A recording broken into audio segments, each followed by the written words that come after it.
Welcome here to TalkFCB and welcome back here to the channel, guys, for another video. And what we're going to be doing today is basically going through 5 different ways that Barcelona can get back to their very, very best. Under Ernesto Valverde, we've had a good season so far. We're in a very strong position in all competitions. But I feel right now, in the past few weeks, the performances haven't quite been at the same level, which can be expected. As the season goes on, you're going to have highs and lows. But I think these are 5 big areas where Valverde himself can improve, where the team can improve, the players, of course, and as a collective effort, these 5 ways, I feel, will help us get back on track at a very, very important stage of the season. So that's what we're going to be doing in today's video. Just before we do get onto that, a massive thank you to every single one of you. I have reached now 70,000 subscribers, which is absolutely unbelievable. Thank you all so much for your incredible support, all your comments, all your thoughts. I really enjoy engaging with all of you, and I really do appreciate your support on the channel. So thank you, all of you, and now let's get on with the video. And my first point is basically about rotation, about the selection, and that comes down to me to Valverde. And I think so far throughout the season, at the start of the season, we saw him start very, very strongly, consistently fielding our best team. Now in the second half of the season, maybe he's trying to rotate a bit more, but I just think right now we're going from one extreme to the other, because some games Valverde will be very, very reserved about rotating. He'll field strong teams.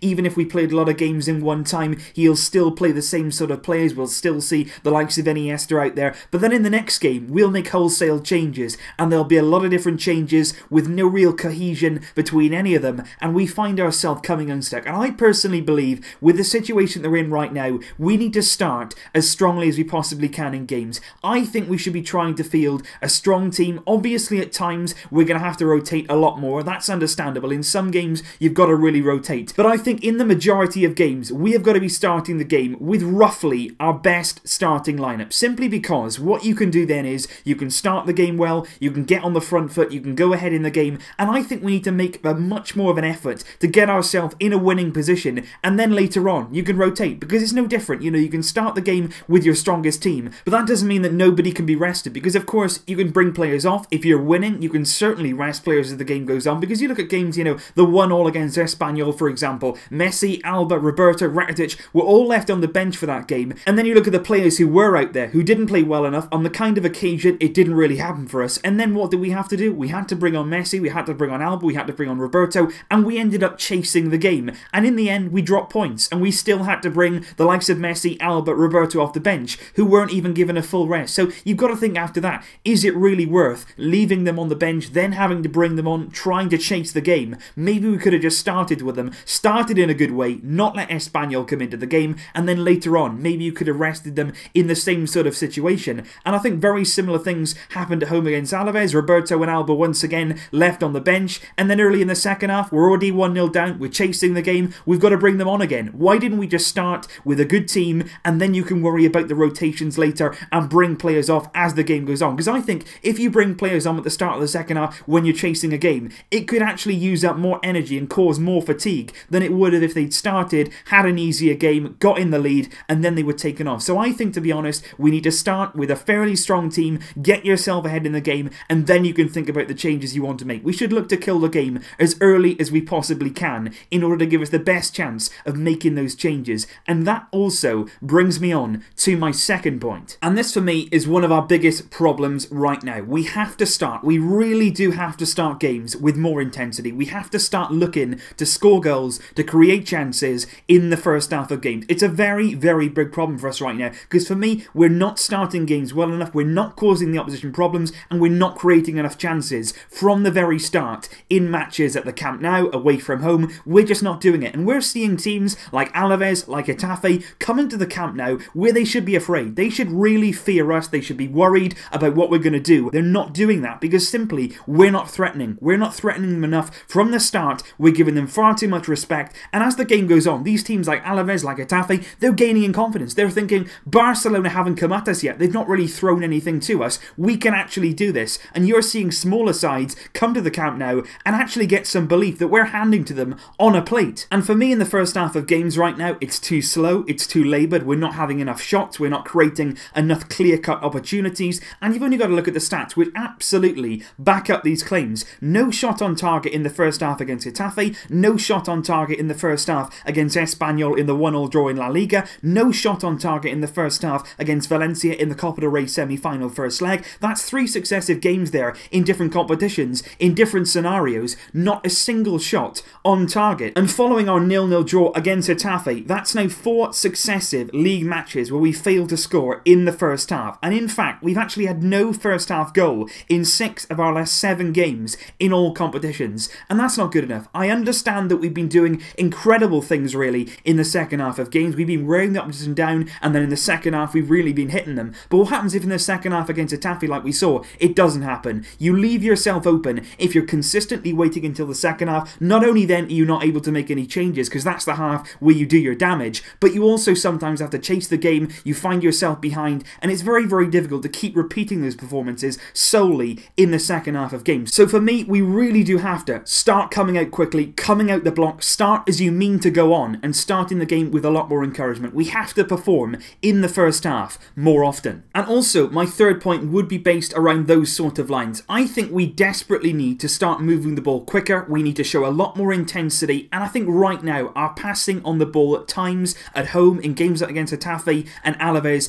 it's far, far too slow, and it's lethargic, and it's not good enough, to be perfectly honest, because I think at the moment, we're becoming a bit obsessed once again with possession, and I think that's a real problem, because a lot of people talk about tiki-taka, these small passes. That's not really what it's all about. Pep Guardiola absolutely hates the word tiki-taka, because he says that passing for the sake of passing's sake is absolutely pointless, and I 100% agree with him. Possession is a means to an end. It's not the be-all end-all. You have possession in order to wear the opposition down and then to use it in the best possible way. It's not simply about racking up as many passes as you can in your own half and then having that good possession stats. That doesn't mean anything. You have to use it in the right way. We've got to use the ball to be destructive, to wear teams down. You've got to pass with a purpose, and that's the vital thing here. You have to consistently have your head up. You need to look for that movement. Your passing needs to encourage movement off the ball, and you need to do that on a consistent basis to really catch teams out and not let them get organised. Because right now, like I say, you've got teams like Getafe, like Alaves, coming to the Camp Nou, and if we're passing slow, if we're lacking intensity, if we're playing this lethargic play in front of their own goal, we give them all the time in the world to get organised, and especially with Chelsea in mind, because you know they're going to sit there with 2 banks of 4, they're going to be very solid, they're going to sit very deep,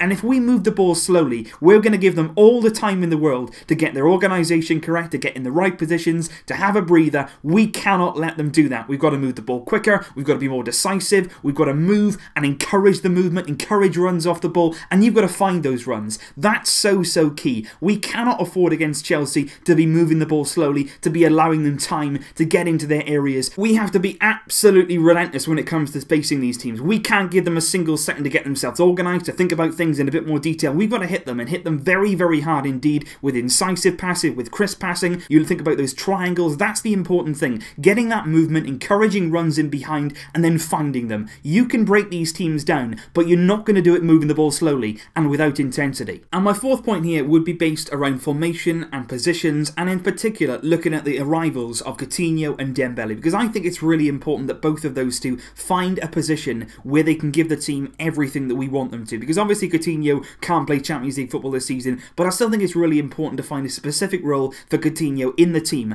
and most importantly, with both Dembele and Coutinho, they need to fully understand their role in the team. Because I personally think now we're approaching the real vital stage of the season where one result can, get you kicked out of a tournament, can get you eliminated, you can lose a title all on one game. I think it's really important right now that we decide whether we're going to approach games either in a 4-4-2 or a 4-3-3 formation. Obviously, during games, it's good to have flexibility. I wouldn't want to get rid of that advantage that we have, but I just think starting games and in training, we need to have a set system, a set formation in order to fully execute the game plan that Valverde wants here. He needs to have a clear idea about the way that he wants to play, about the personnel that he has in this team, and we need to use that and be absolutely transparent in what Valverde wants. Because for me, the clearer that he can make his ideas to the player, the better, because that way on the pitch, if the ideas are clear, if the system is absolutely transparent, everybody understands their role, and by making the system clearer to everybody, it'll really help Coutinho and Dembele to fully settle in. Because for me, Coutinho, if you look at the game against Getafe, he looked a bit lost at times. He didn't really know whether he was supposed to be the creative link between midfield and attack, whether he's supposed to be playing in that central midfield position, or at times he looked like maybe he should be out on the left and cutting inside. He didn't really know exactly what his role was. And I would also look at the likes of Paco Alcácer and Andre Gomez as examples too. They've both been played on the wide right in recent weeks,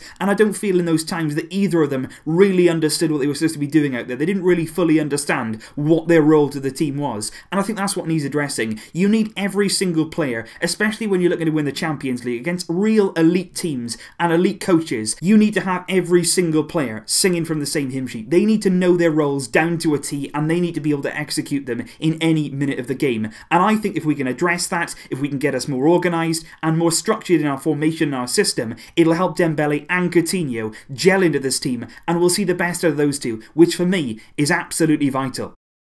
So those 4 points for me were the most important ones. I think they're really vital in order to get us back on track and get us playing at the standard we have seen so far this season. But for me, the 5th point would be play Nelson Semedo more often. And this isn't as important as the other ones, but I think as we're going on, especially looking to the future, I think this is an important point. I'm not going to bore you again with my Sergio Roberto in midfield and Semedo at right back theory. You all know that I'd like to see that, and we have seen it this season to very, very good effect. But I think just looking at Semedo alone, I think it's really important as the season goes on that we do see Nelson Semedo in the team more often. I fully understand that, he's suspended for the first leg against Chelsea, so obviously Sergio Roberto will go into that area in the right back slot, and he wants to have the confidence of being the first choice, and of course we've got to back him in that game. But beyond that game where Semedo's available, I think we need to help him settle, and that simply means regular game time in the Barcelona set. Because a lot of people will say to me, Semedo hasn't really shown enough, or Semedo doesn't look fully comfortable yet. Well, how exactly is Semedo going to overcome those things without regular minutes on the pitch? He has to be out there to learn the Barcelona way. You've got to remember, he's a new signing, he's in a new league, in a new team. He needs consistent minutes on the pitch alongside his new teammates to form connections, understand the style further, and also to fully understand the Barcelona system. We all know how difficult it is for new players to adapt, and you can only do that with being out on the pitch. And for me as well, it's a matter of confidence with Semedo. If a player is regularly left out by the coach, and if he's consistently overlooked in the lineup, of course, he's going to suffer. Even if he has so much self-belief, he's still going to suffer in confidence when you're consistently being left out of the team. And also then, when you do eventually play, it also piles the pressure on, because you're thinking in your head, I have got to make an impact right now. When am I going to get my next chance? So I think Semedo right now needs more games, more minutes, because I think if we can see Semedo a lot more often, he will start to show the form that we saw at the start of the season when he was absolutely brilliant. You cannot deny Semedo at the start of the season, when he had that confidence, when he looked like he belonged at Barca, he was absolutely brilliant down that right-hand side, and he gave us a tremendous amount of quality on that right wing. And I think it's really, really important that from a right-back perspective, we get Semedo integrated there, and then of course you can look to play Roberto in midfield perhaps, and I think the team as a whole will be all the better for that move. But as always guys, this is simply my own personal opinions. Do let me know your thoughts in the comments down below. As always, do you agree with me? Do you disagree? What do you think we need to do to take ourselves back to the level that we've seen us play this season? Have we been lax in the last few weeks? Have we dropped our level? And what exactly needs to be done to really get that optimum level back at this stage of the season where it is so important? So leave all your thoughts and your comments down below guys. I will very much look forward to hearing from you. Thank you all once again for 70,000 subscribers. Absolutely incredible for me. I will see you very soon of course with more videos. But until then, as always, Vesca El Barça!